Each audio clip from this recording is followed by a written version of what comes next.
Alors, je vais parler doucement aujourd'hui. Je me trouve dans un avion et je voudrais vous faire partager une petite réflexion que j'ai eue tout à l'heure en montant dans l'avion, qui est la suivante.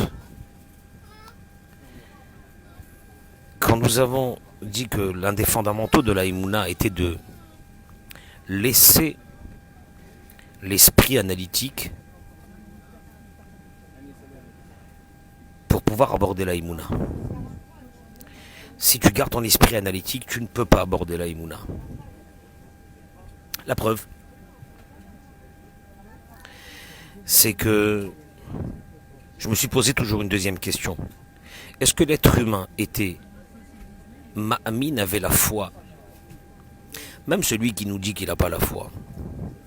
Est-ce que c'est possible qu'un être humain puisse vivre sans la foi? Et pourtant il te dit j'ai pas la foi, j'ai pas la Emouna. Il peut dire qu'il n'a pas la Emouna. Mais véritablement, il a la Emouna ou il n'a pas la Emouna? Donc j'aborde deux choses ici. La première, tu ne peux pas accéder à la Emouna, à la foi, au bitachon b'Hashem, si tu veux garder ton esprit analytique. Je gère, je garde toujours le contrôle, et comme je gère et je garde toujours le contrôle, j'ai confiance en personne. J'ai confiance en personne, donc je ne peux pas avoir la Emouna, puisque la Emouna c'est le contraire. La Emouna c'est d'avoir confiance en quelqu'un d'autre, entre guillemets, en Dieu, avoir un bitachon b'Hashem.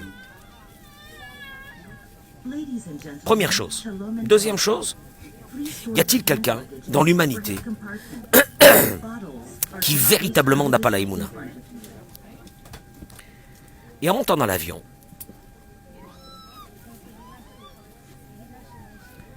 je suis en train de réfléchir à une chose. Elle est dramatique. Je suis passé devant le cockpit de cet avion. La porte est fermée. Y a-t-il un pilote à l'intérieur ou non? J'en sais rien. On m'a dit qu'il y a un pilote à l'intérieur. Enfin, normalement, il devrait y avoir un pilote à l'intérieur parce que sinon l'avion ne pourra pas décoller. On est bien d'accord? Je sais pas, je ne l'ai pas vu. Deuxièmement, je ne le connais pas. Ce pilote, je ne le connais pas. Je ne le connais pas. Je ne l'ai pas vu. La preuve que je ne le connais pas, si maintenant il sort ici, il me dit, regardez, est-ce que vous avez 100 000 euros à me prêter?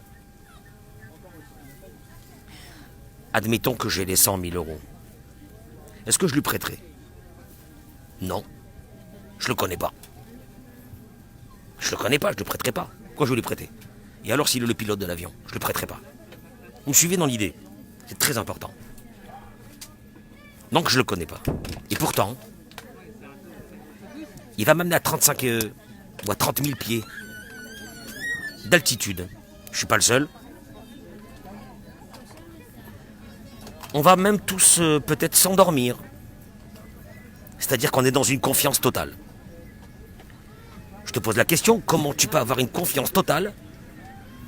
Tu donnes ta vie à quelqu'un que tu ne connais pas.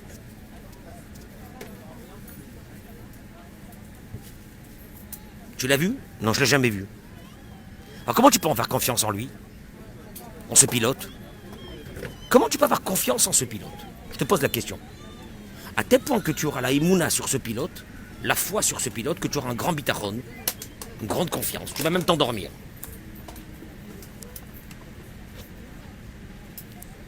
Alors moi je te répondrai tout de suite, oui mais j'ai pas le choix. J'ai pas le choix. Si je te traduis tes mots, t'as pas le choix. Ça veut dire, à un moment donné, je suis obligé de lâcher prise. Parce que si je veux garder le contrôle, je sais pas moi, sur cet avion, sur le vol, je pourrais pas. Je peux pas avoir le contrôle de cet avion. En plus, je sais pas le piloter. Donc je suis obligé de mettre ma confiance sur quelqu'un d'autre. En plus, c'est quelqu'un d'autre que je connais pas. À 30 000 pieds d'altitude,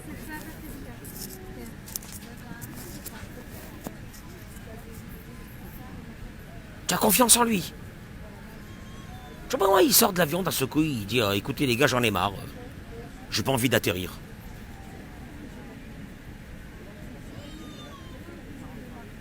Ça veut dire que dans l'être humain, il y a un pouvoir de faire confiance. Il y a un pouvoir de Emouna. Mais il ne peut venir que quand il y a un lâcher-prise. Et c'est fondamental. Tous ceux qui ne pourront pas avoir un lâcher-prise et qui veulent garder dans leur esprit le contrôle de la situation ne pourront pas monter dans un avion. Parce que c'est justement ça le contraire. Monter dans un avion, c'est lâcher prise complètement, surtout. Je me mets entre guillemets dans les mains de ce pilote. Et je répète, que je connais pas, que j'ai jamais vu. Je sais même pas s'il est dans le cockpit, enfin je m'imagine. Hein. Je m'imagine. Tu réfléchis à ce que je suis en train de te dire. Tu mets ta vie dans les mains de quelqu'un, dans un homme que tu ne connais pas. Tu sais même pas qui il est. Mais tu es obligé, à un moment donné, de ne pas réfléchir. C'est ça, hein. C'est-à-dire de laisser le séchel, de laisser l'esprit analytique. Et d'avoir foi en lui. J'ai foi en lui. Oui. Bah, de toute façon, j'ai pas le choix. Ah. C'est justement ça les fondamentaux de la Emouna. Quand on est dans ce monde. Tu penses que tu peux vivre sans lui? Non. Tu t'es rendu compte quand même que les choses fondamentales de ta vie, c'est pas toi qui as décidé, ni tes parents. Tu n'as pas décidé tes parents. Tu n'as pas décidé les frères et les sœurs avec qui tu es. La Torah elle dit que Banei Chayim Zoné, les enfants, la vie et la Parnassa sont dans les mains de Dieu. Elles sont déjà marquées avant que tu viennes dans ce monde. Donc, en fait, les choses les plus fondamentales de ta vie, tu n'as pas contrôle. L'épouse que tu t'es mariée avec elle, tu pensais que tu avais un contrôle en te mariant avec elle et que c'était ton choix. Tu vois bien qu'après, les enfants que tu vas avoir, c'est-à-dire les choses fondamentales de ta vie, ils ne sont même pas dans tes mains. Tu ne peux pas les contrôler. Ta santé, tu peux pas la contrôler. Donc en fait, quand tu vis dans un système incontrôlable, oui. Mais tu peux pas garder un esprit analytique dans un système incontrôlable, tu peux devenir fou. Parce que tu ne contrôles pas, et en ne contrôlant pas, c'est là que la panique, elle arrive. Le stress. La déprime. Alors, tu vas faire comme on fait avec ce pilote. On va avoir foi en lui, puis on va avoir confiance. Et puis on va se sentir bien dans l'avion et on va s'endormir. Tu te rends compte? Extraordinaire. La même conception que tu peux avoir sur un pilote que tu connais pas ni d'Adam ni d'Ève, tu peux pas l'avoir sur un Kadosh Baruch Hu que lui, tu sais que toute ta vie complètement, t'es pas 30 000 pieds, t'es à 100 000 pieds, t'es à 1 milliard de pieds.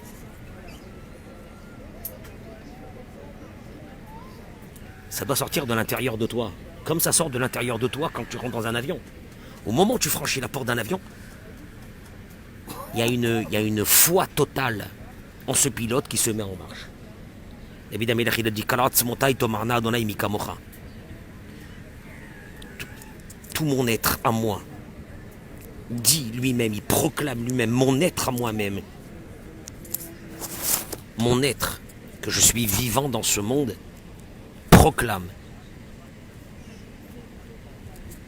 par le fait que je suis là, qu'il n'y a que toi Dieu.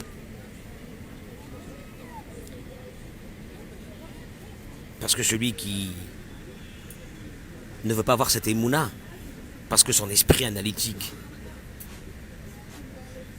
est tellement fort qu'il prend le dessus et qu'il ne veut pas s'enlever à un moment donné dans sa vie, qui se pose une vraie question quand il monte dans un avion. Comment c'est possible? Comment c'est possible? Comment c'est possible que tu peux avoir confiance en quelqu'un que tu ne connais pas? Et j'ai expliqué, le concept même de ne pas connaître, c'est qu'en principe, je ne peux pas avoir confiance en ce type-là. Il vient te demander 100 000 euros, un prêt, tu ne lui prêteras pas. Tu ne le connais pas. Tu ne le connais pas. Comment tu vas lui prêter de l'argent? Et là, tu lui laisses ta vie. Ah ouais, tu laisses ta vie parce que tu ne peux pas lui dire, monsieur, arrêtez-moi au milieu de la route, là, je descends. J'ai une angoisse. Alors, tu ne peux pas lui dire ça. Donc tu mets ta vie entre guillemets, dans ses mains. Tu mets ta vie dans ses mains, qui veut dire que tu as une confiance totale en lui. C'est-à-dire que tu laisses la logique de côté, puisque la logique, elle est que tu peux pas faire confiance en quelqu'un que tu ne connais pas. Bah ouais. Moi, monsieur le rabbin, moi j'aurais bien voulu avoir la Emouna, la foi, mais moi j'aurais bien voir Dieu une fois, ou qu'il fasse un miracle. Je le connais. Ah ben je l'ai jamais vu. Personne n'est jamais revenu de là-bas, donc je peux pas voir la Emouna sur quelque chose que je connais pas. Ah ok, très bien. Tu connais ce pilote? Non, je le connais pas. Tu montes dans l'avion? Oui. Tu t'endors? Oui. Comment? T'as confiance en lui? J'ai pas le choix. Ah, t'as pas le choix. C'est-à-dire que dire quoi? C'est-à-dire que tu laisses ton esprit analytique à un moment donné pour entrer dans un système d'avoir la foi envers ce pilote pour être tranquille dans cet avion, pour avoir le bitachon. La tranquillité, c'est la même chose. Il est havdil encore 1 million de fois plus avec Boré Olam. Je vous remercie de m'avoir écouté dans cette petite réflexion, mais c'est une réflexion fondamentale. Réécoutez-la parce qu'elle est fondamentale. Personne ne se rend compte. Il n'y a pas quelqu'un qui n'a pas la Emouna. Mais juste, elle demande une chose. Laisse ton esprit analytique un moment. Et dis-toi que En Milevado, comme tu es en train de faire en montant dans un avion, de laisser ton esprit analytique et de mettre ta vie dans les mains de quelqu'un que tu ne connais pas. C'est la même chose. Mais avec Dieu, c'est encore beaucoup plus grand. Avec Boré Olam, c'est encore beaucoup plus grand. Qu'il est avec moi à chaque instant, du jour et de la nuit. Qui m'a mis dans ce monde. Qui m'a mis un souffle de vie à lui. Qui m'a donné les forces, qui m'a donné un but que je vais avoir dans ce monde. Qui m'a donné une mission. Il ne va pas s'occuper de moi. Voilà. En vous remerciant. Bracha v'atzlacha. Très bonne journée. Que ce Dvar Torah soit aussi pour la réfoua chez les de tous les malades du Ham Israël. Amen. Kenny Ratson. Je vais aller quelques jours voir mes parents, que j'ai pas vus, ça fait déjà 1 an et demi. Qui vous d'Avahem. Et Baruch Hashem, les portes s'ouvrent ici un petit peu, donc on peut sortir un petit peu au moins. Et puis, Bezrat Hashem, on se retrouve bientôt. Bracha v'atzlacha.